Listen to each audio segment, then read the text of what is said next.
This is Ask Brock. I'm Brock Yordy. This week's question comes from Paul, and he's a customer, not a driller.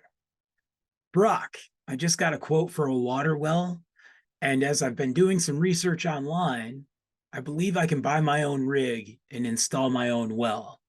What is your guidance and advice? Don't.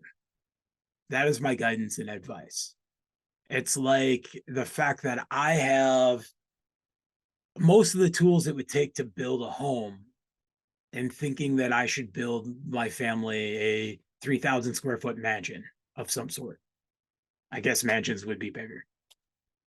Ask Brock for almost 200 episodes has always stuck to answering industry peers and professional questions.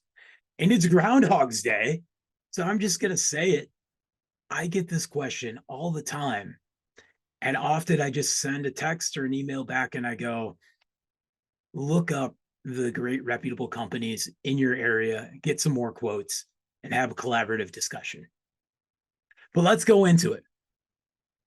There are reasons we have licenses and permits and sanitarians and regulators and engineers and great companies that have invested a lot of time and money into drilling water wells.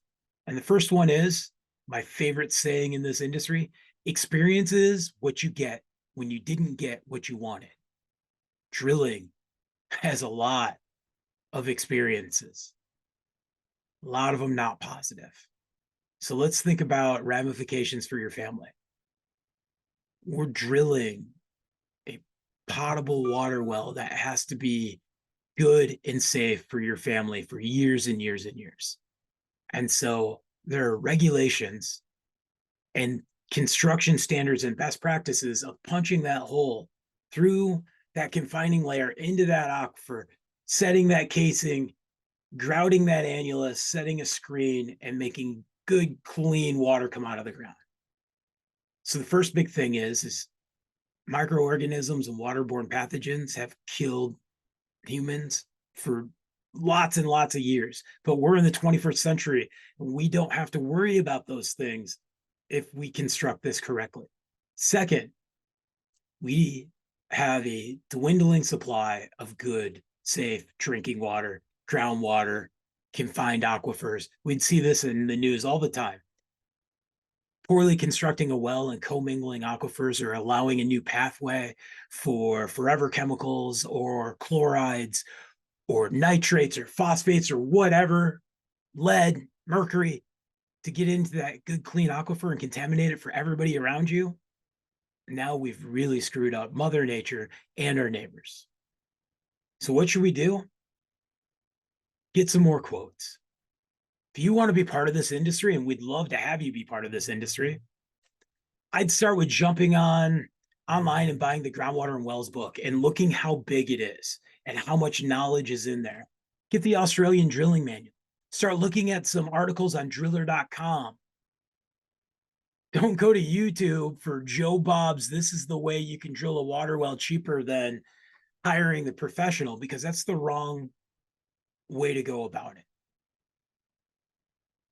If you're still interested and you want to invest and buy a company and come to the trade shows and the state association and the national association and be a part of the online community and share knowledge and grow with us, beautiful. But it's not for the first water well, and it's not for, I just saw that I could purchase this equipment up the street, do this one, maybe my neighbors. Sure, maybe you got enough property and that's not a problem.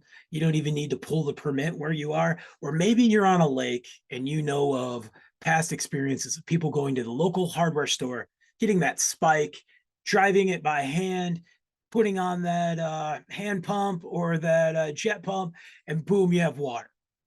Here's the problem. That lake is an unconfined aquifer. You know, there are septic systems all around you. There's setback rules. There are water quality standards, and there's reasons why we have minimum well depths and diameters these days. And it's because a bunch of people on overcrowded lake communities got sick. So I'm not going to say good luck this time. I'm going to say collaborate with a professional. And if that water well inspires you and you want to be part of this industry, welcome. And then I'll say good luck. Cheers.